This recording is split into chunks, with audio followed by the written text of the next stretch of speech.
Santificação. Capítulo 3. O controle dos apetites e paixões. Que vos abstenhais das concupiscências carnais que combatem contra a alma, é a linguagem do apóstolo Pedro.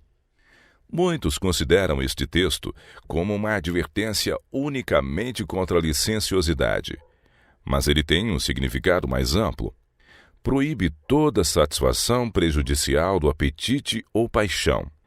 Que ninguém dentre os que professam piedade considere com indiferença a saúde do corpo e se lisonjeie pensando que a intemperança não seja pecado e que não afetará sua espiritualidade. Existe uma íntima relação entre a natureza física e a moral. Qualquer hábito que não promova a saúde degrada as mais elevadas e nobres faculdades. Hábitos errôneos no comer e beber conduzem a erros no pensar e agir. A condescendência com o apetite fortalece as propensões animais, dando-lhes ascendência sobre as faculdades mentais e espirituais. É impossível a qualquer pessoa gozar da bênção da santificação enquanto é egoísta e glutona.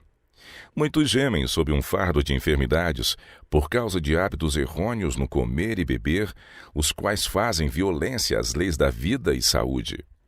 Eles estão enfraquecendo seus órgãos digestivos ao satisfazerem um apetite pervertido. O poder da constituição humana para resistir aos abusos praticados contra ela é maravilhoso, mas os persistentes maus hábitos no excessivo comer e beber enfraquecerão toda a função do corpo. Na satisfação do apetite pervertido ou da paixão, mesmo cristãos professos prejudicam a natureza em seu trabalho e diminuem a força física, mental e moral. Considerem bem estas pessoas possuídas de tais fraquezas, o que teriam sido se houvessem vivido dentro das normas da temperança e promovido uma boa saúde, ao invés de desta terem abusado. Não uma norma impossível. Quando Paulo escreveu: "O mesmo Deus de paz vos santifique em tudo", não exortou seus irmãos a visarem uma norma que lhes era impossível atingir. Não orou para que tivessem bênçãos às quais não era a vontade de Deus conceder.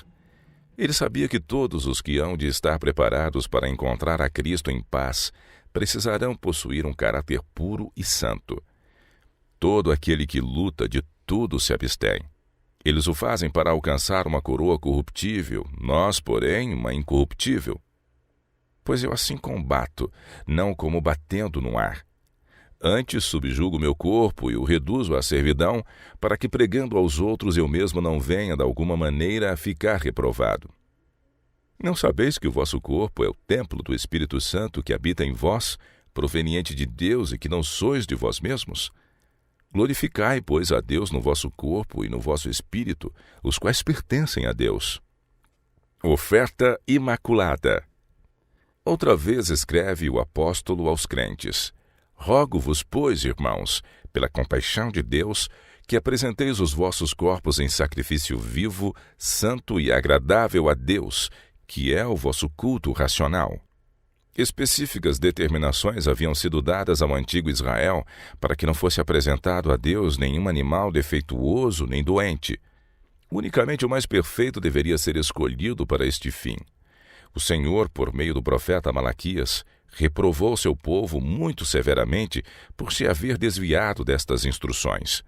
O filho honrará o pai, e o servo ao seu senhor. E se eu sou pai, onde está a minha honra? E se eu sou Senhor, onde está o meu temor? Diz o Senhor dos Exércitos a vós, ó sacerdotes, que desprezais o meu nome, e dissestes: "Em que desprezamos nós o teu nome?" Ofereceis sobre o meu altar pão imundo, e dizeis: "Em que te havemos profanado?" Nisto que dizeis: "A mesa do Senhor é desprezível." Porque, quando trazeis animal cego para o sacrificardes, não faz mal? E quando ofereceis o coxo ou o enfermo, não faz mal?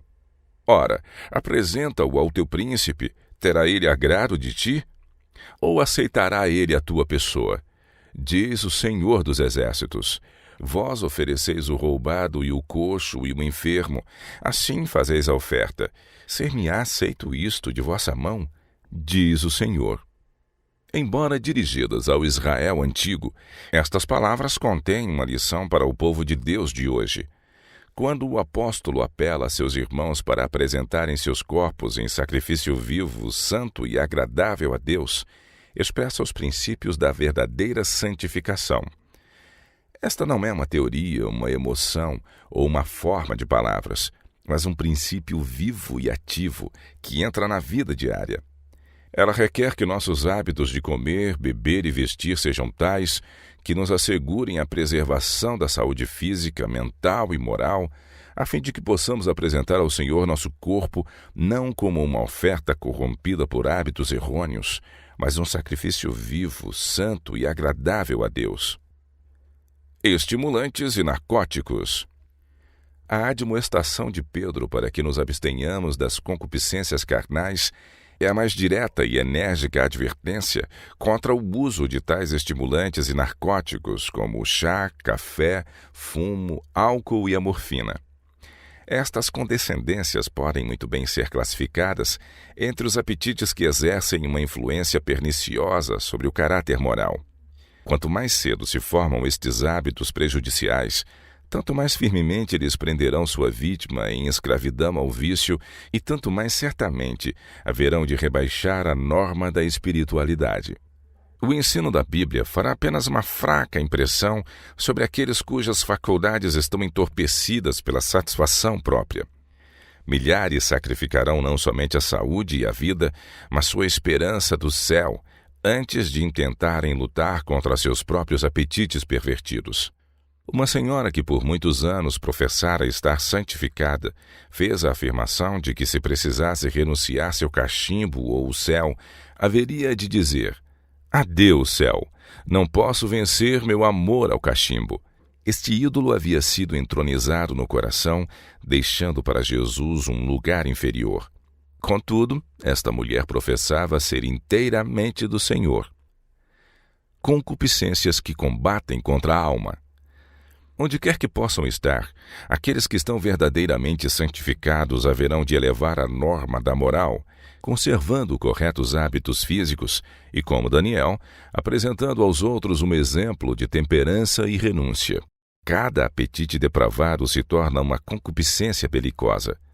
Tudo que combate contra a lei natural cria um estado doentio na alma.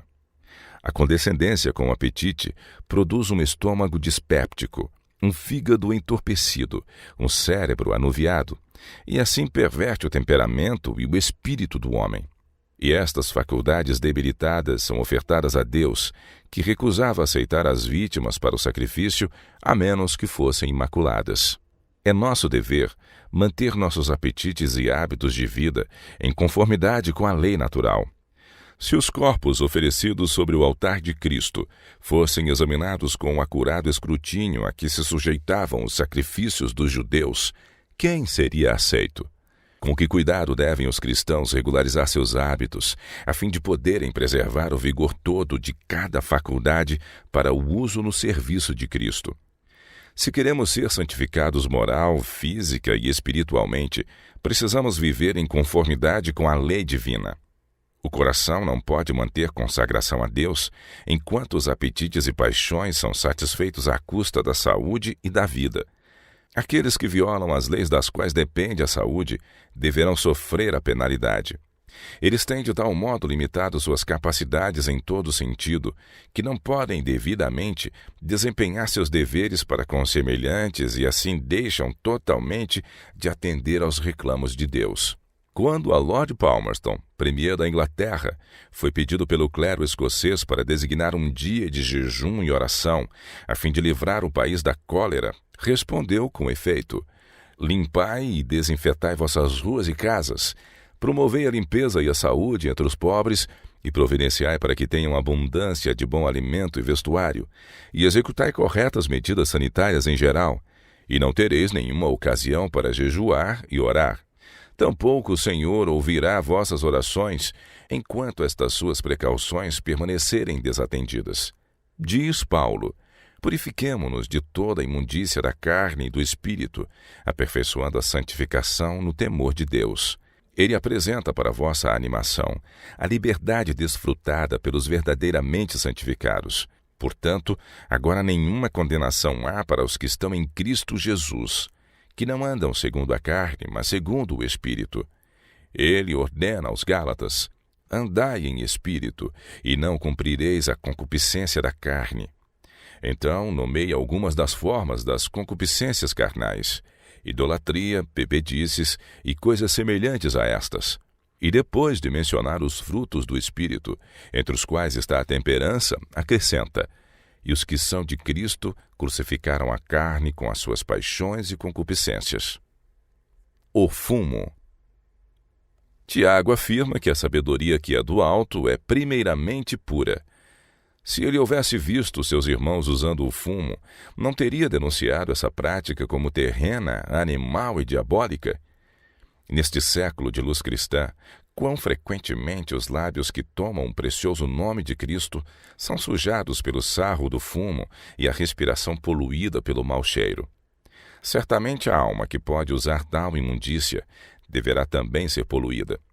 Ao ver homens que professam desfrutar das bênçãos da completa santificação, enquanto eram escravos do fumo, poluindo tudo ao seu redor, tenho pensado: como haveria de parecer o céu com fumantes ali? A palavra de Deus declara distintamente que nele não entrará coisa alguma que contamine.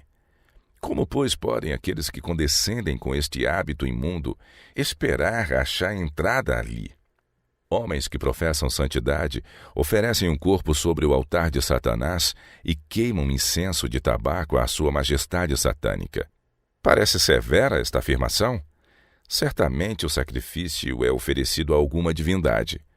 Visto como Deus é puro e santo e não aceitará coisa de caráter corrupto, ele recusará este sacrifício dispendioso, imundo e profano.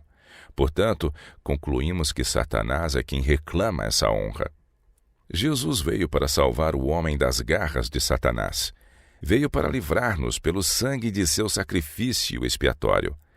O homem que se tornou propriedade de Deus e cujo corpo é o templo do Espírito Santo não se escravizará sob o pernicioso hábito de usar o fumo. Suas energias pertencem a Cristo, que o comprou com preço de sangue. Sua propriedade é do Senhor. Como, pois, poderá ele achar-se sem culpa, gastando diariamente o capital do Senhor a ele confiado, para satisfazer um apetite que não tem nenhum fundamento em sua natureza? Uma enorme soma é desperdiçada anualmente com esta condescendência, enquanto almas estão perecendo por falta do pão da vida. Cristãos professos roubam a Deus nos dízimos e ofertas, ao passo que oferecem sobre o altar do apetite destrutor no uso do fumo, mais do que dão para aliviar os pobres ou suprir as necessidades da causa de Deus. Aqueles que são verdadeiramente santificados vencerão todo o apetite prejudicial. Então, todos estes canais de despesas desnecessárias serão voltados para o tesouro do Senhor, e os cristãos tomarão a dianteira na renúncia de si mesmos, no sacrifício próprio e na temperança. Assim serão a luz do mundo. Chá e café. O chá e o café, do mesmo modo que o fumo, têm efeito prejudicial sobre o organismo. O chá é intoxicante. Conquanto em menor grau, seu efeito é de caráter semelhante ao das bebidas alcoólicas. O café tem muito maior tendência para anuviar o intelecto e entorpecer as energias. Não é tão poderoso como o fumo, mas semelhante em seus efeitos. Os argumentos apresentados contra o fumo podem também ser aplicados contra o uso do café e do chá. Quando aqueles que são viciados no uso do chá, café, fumo, ópio ou bebidas alcoólicas são privados de seu costumeiro vício, então acham impossível empenhar-se com interesse e zelo na adoração de Deus. A graça divina parece impotente para avivar ou espiritualizar suas orações ou seus testemunhos. Estes professos cristãos deveriam considerar a fonte de seu gozo. É ela de cima ou de baixo? Para o que usa estimulantes, tudo parece insípido sem o vício predileto. Este mata as sensibilidades naturais tanto do corpo como da mente e o tornam menos suscetível à influência do Espírito Santo. Na ausência do estimulante usual, ele tem uma fome física e espiritual, não fome de justiça, nem de santidade, nem da presença de Deus, mas de seu acariciado ídolo. Na satisfação das concupiscências prejudiciais, cristãos professos estão diariamente enfraquecendo suas faculdades, impossibilitando-as de glorificar a Deus.